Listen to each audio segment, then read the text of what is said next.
Hello everybody, this is me Altmas Mansoori and you are watching Educator Altmas 2.0. So my friends, रोज की तरह आप pen और copy लेकर के बैठ जाइए। और हाँ दोस्तों, आज मैं इस बात को क्लेम करने जा रहा हूँ। आज जो मैं कंटेंट लेकर के आया हूँ वो पॉलिटी का है और ये कंटेंट यूट्यूब पे कहीं भी नहीं मिलेगा, डैम श्योर नहीं मिलेगा। ओपन चैलेंज इस चीज़ को लेकर के, क्योंकि मतलब पढ़े सभी लोग हैं इस चीज़ को, लेकिन कंसाइज करके किसी एक जगह पर लेकर के आना और पेपर के पहले एक दो पन्ने में ये सारी चीज़ें एक जगह पे मिल जाना, जो कि मोस्ट कंफ्यूजिंग वर्ड है। ठीक है, मोस्ट कंफ्यूजिंग चीज़ें हैं और ये सिली मिस्टेक्स होती हैं पेपर में आपसे, जो आज मैं चीज़ें बताने जा रहा हूँ। ठीक है, छोटी छोटी मिस्टेक से क्या कर देते हैं, आप क्वेश्चन गलत करके चले आते हैं। ठीक है, आपको लगता है कि आपको प्रेसिडेंट के बारे में खूब पढ़ा रखा है, आपको लगता है कि आपने लोकसभा स्पीकर के बारे में खूब पढ़ रखा है, आपको लगता है कि आपने जजेस के बारे में खूब अच्छे से पढ़ कर गए हैं। ठीक है, लेकिन फिर भी वहां पे क्वेश्चन आपको कंफ्यूज कर देते हैं, जो कि प्रीलिम्स का काम ही है आपको कंफ्यूज करना। ठीक है, तो आप जब इन सब चीज़ों को जान जाएंगे और पेपर के पहले जा करके केवल यही एक दो पन्ने ऐसे देख करके चले जाएंगे, तो जो पॉलिटी में जो कंफ्यूजिंग चीज़ें हैं वो एकदम खत्म हो जाएंगी।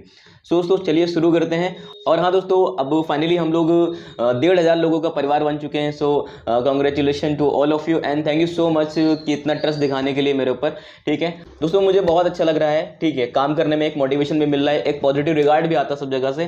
ठीक है, और ऑथेंटिक कमेंट भी आते हैं कि सर आप जो कुछ भी डिलीवर्ड कर रहे हैं, ठीक है, these things are more authentic. ठीक है, बहुत ज़्यादा रिलायबल हैं। ठीक है, और बहुत सच चीज़ें बताई जाती हैं यहाँ पे। ठीक है, कुछ भी फेक नहीं होता है, मतलब अच्छा लगता है ना।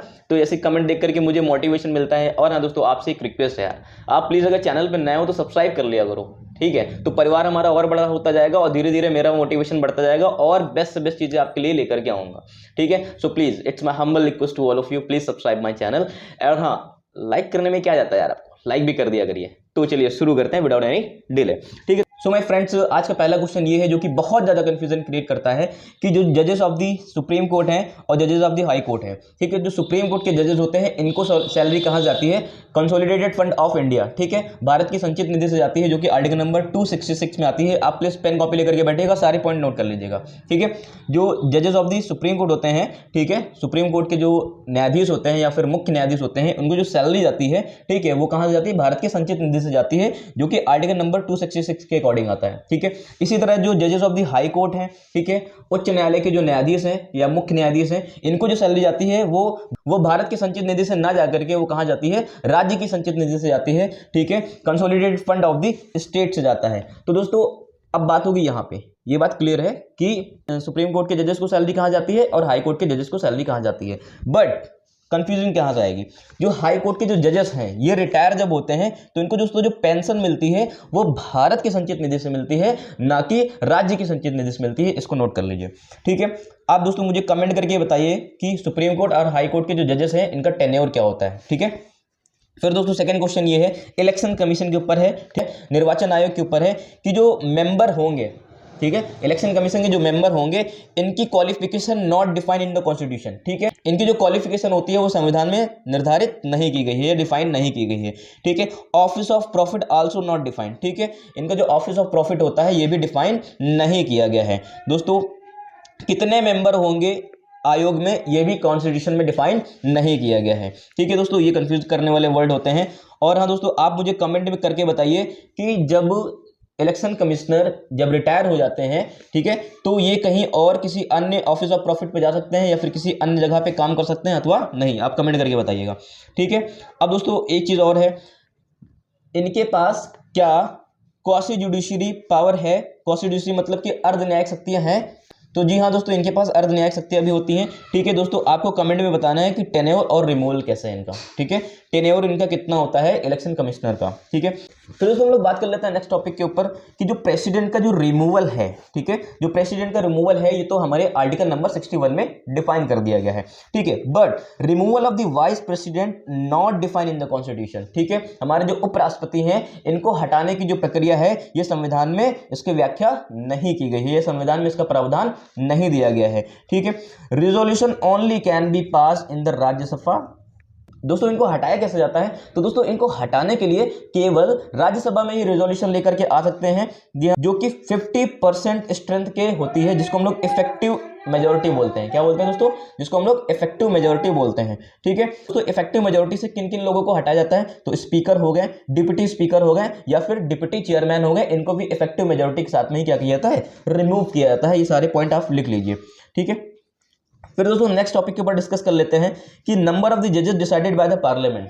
ठीक है, नंबर ऑफ द जजेस, ठीक है, न्यायाधीशों की जो संख्या है वो किसके द्वारा निर्धारित की जाती है? संसद के द्वारा निर्धारित की जाती है। बट जजेस of the high court decided by the president. ठीक है, जो हाई कोर्ट के जजेस होते हैं ये किसके द्वारा निर्धारित किए जाते हैं?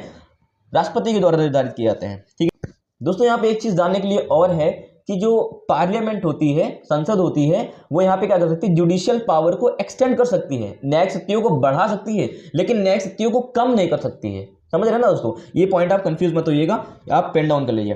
फिर एक क्वेश्चन दोस्तों और है, ठीक है, कैग जिसको हम लोग बोलते हैं comptroller and auditing general of the India. ठीक है, EC election commissioner and CJI chief justice of India, chief justice of India. ठीक है, भारत के नियंत्रक और महालेखक परीक्षक, इलेक्शन कमिश्नर, ठीक, निर्वाचन आयुक्त जिसको हम लोग बोलते हैं, और मुख्य न्यायाधीश, सुप्रीम कोर्ट के मुख्य न्यायाधीश, इनको दोस्तों कैसे हटाया जाता है? तो दोस्तों इनको हटाने के लिए पार्लियामेंट्री रेजोल्यूशन लाना पड़ता है, और दोस्तों इनको 2/3 मेजोरिटी के साथ क्या करते हैं? रिमूव करते हैं। तो दोस्तों इनको हटाने की जो प्रक्रिया है बहुत ही ज्यादा जटिल है, क्योंकि दूसरा क्वेश्चन ये है कि जो लोकसभा के स्पीकर होते हैं इनका जो चुनाव होता है, ठीक है, इनकी जो डेट होती है वो कौन डिसाइड करता है? प्रेसिडेंट डिसाइड करते हैं। ये आपको यहाँ पे कंफ्यूज कर सकता है। ठीक है, फिर दोस्तों जो डिप्टी स्पीकर का जो चुनाव होता है उसकी डेट कौन डिसाइड करता है? ये स्पीकर डिसाइड करते हैं। कौन करते हैं? स्पीकर डिसाइड करते हैं। फिर दोस्तों यहाँ पे एक इंपॉर्टेंट चीज है कि अगर स्पीकर अपना रिजाइन दे रहे हैं तो किसको देंगे? डिप्टी स्पीकर को देंगे, और डिप्टी स्पीकर अगर रिजाइन दे रहे हैं तो किसको देंगे? स्पीकर को देंगे। ठीक है, स्पीकर का दोस्तों यहाँ पे स्पीकर का मतलब ये है लोकसभा अध्यक्ष के बारे में। ठीक है, फिर दोस्तों तो यहाँ पे लोकसभा के अध्यक्ष और उपाध्यक्ष की जो सैलरी जाती है वो कहाँ जाती है? कंसोलिडेटेड फंड ऑफ इंडिया, मतलब भारत की संचित निधि से जाती है। ठीक है, और ये कितनी होगी ये डिसाइड कौन करता है दोस्तों? पार्लियामेंट डिसाइड करता है। ये कहीं भी कॉन्स्टिट्यूशन में डिफाइन नहीं किया गया है। ठीक है, फिर दोस्तों हम लोग को कॉन्स्टिट्यूशन के कुछ ऐसे पहलुओं को जान लेते हैं जो कि कॉन्स्टिट्यूशन में मेंशन तो है बट डिफाइन नहीं किए गए। तो उसमें से पहला पॉइंट क्या है? जुडिशियल रिव्यू, जिसको हम लोग बोलते हैं न्यायिक पुनरावलोकन। ठीक है, फिर दोस्तों दूसरा शब्द क्या है? अनटचेबिलिटी। ठीक है, इसको मेंशन किया गया है लेकिन डिफाइन नहीं किया गया है। अनटचेबिलिटी हमें पता है आर्टिकल नंबर 17 में आती है, जो कि हमारा फंडामेंटल राइट्स है। फिर दोस्तों है मार्शल लॉ। मार्शल लॉ जिसको एक टाइप को हम लोग इमरजेंसी बोलते हैं, जैसे जनरल रेजिनाल्ड डायर ने लगाया था। ठीक है, वो क्या है? मेंशन तो किया गया लेकिन इसको डिफाइन नहीं किया गया है। फिर दोस्तों माइनॉरिटी शब्द, ठीक है, अल्पसंख्यक शब्द को मेंशन किया गया लेकिन डिफाइन नहीं किया गया है। ऑफिस ऑफ प्रॉफिट, लाभ के पद को मेंशन किया गया, डिफाइन नहीं किया गया है। वॉयलेशन ऑफ द कॉन्स्टिट्यूशन, ठीक है, संविधान का उल्लंघन जो है वो मेंशन किया गया है लेकिन इसको डिफाइन नहीं किया गया है। ठीक है, तो दोस्तों ये सारे वर्ड्स हैं, आप इनको क्या कर लीजिए? पेन डाउन कर लीजिए। ठीक है, फिर दोस्तों हम लोग बात कर लेते हैं कुछ ऐसे शब्द जो कि कॉन्स्टिट्यूशन में इवन डिफाइन भी नहीं किए गए हैं, ना ही उनको मेंशन किया गया है, और लेकिन उसको यूज हम लोग खूब करते हैं। जैसे बजट शब्द है, बजट शब्द को कभी भी कॉन्स्टिट्यूशन में मेंशन नहीं किया गया है। एक शब्द है फेडरल सिस्टम। ठीक है, फेडरल वर्ड को कहीं भी कॉन्स्टिट्यूशन में मेंशन नहीं किया गया। हमें पता है कि हमारा देश कैसा है? एक संघीय देश है। कैसा है? संघी कह लो या फिर अर्ध संघी कह लो। ठीक है, इसका संघी और एकात्मक का मिला जुला रूप है। ठीक है, लेकिन फेडरल शब्द को कहीं भी मेंशन नहीं किया गया है कॉन्स्टिट्यूशन में।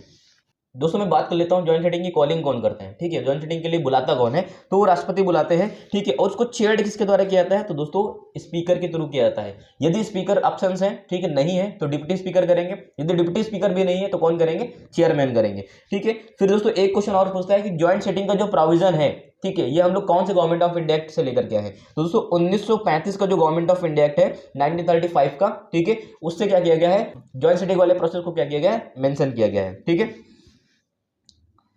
फिर दोस्तों हम लोग बात कर लेते हैं और इंपॉर्टेंट फैक्ट के बारे में। दोस्तों ज्वाइंट सिटिंग जो होती है वो मनी बिल के ऊपर नहीं होती है और कॉन्स्टिट्यूशन बिल के ऊपर नहीं होती है। अगर हमें ज्वाइंट सिटिंग बुलाना है तो हमारा जो गढ़ पूर्ति है, जो कोरम है, एटलीस्ट कितना होना चाहिए? 1/10 होना चाहिए। कितना होना चाहिए? 1/10 होना चाहिए।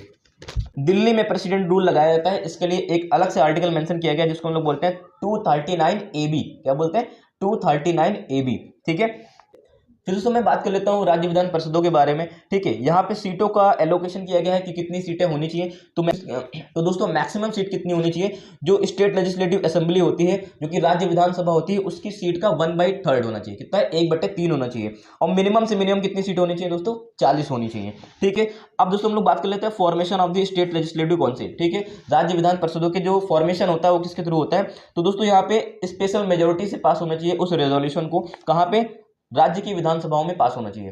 दोस्तों राज्य की विधानसभाओं में इसको स्पेशल मेजोरिटी के साथ पास होना चाहिए और फिर ये बिल जाएगा हमारे यहाँ पे पार्लियामेंट है, और पार्लियामेंट में क्या हो जाएगा, ये सिंपल मेजोरिटी के साथ क्या हो जाता है, पारित कर दिया जाता है। ठीक है, राज्य विधानसभा सिंपल मेजोरिटी के साथ क्या कर दिया जाता है दोस्तों, पारित कर दिया जाता है। ठीक है, अब दोस्तों हमें बताइएगा जो वाइस प्रेसिडेंट है वो राज्यसभा के सदस्य है अथवा नहीं है। ठीक है, तो दोस्तों आई होप आपको ये वीडियो बहुत ही ज्यादा समझ में आया होगा। इसी तरह इंटरेस्टिंग फैक्ट को जानने के लिए प्लीज चैनल को सब्सक्राइब कर लीजिए, और मैं नेक्स्ट वीडियो में लेकर के आऊंगा और अच्छे से अच्छे क्वेश्चन जो कि आपके सभी कंफ्यूजन को क्या करेगा, दूर करेगा। और आप so thank you so much for watching this video. मिलते हैं नेक्स्ट वीडियो में। Thank you so much.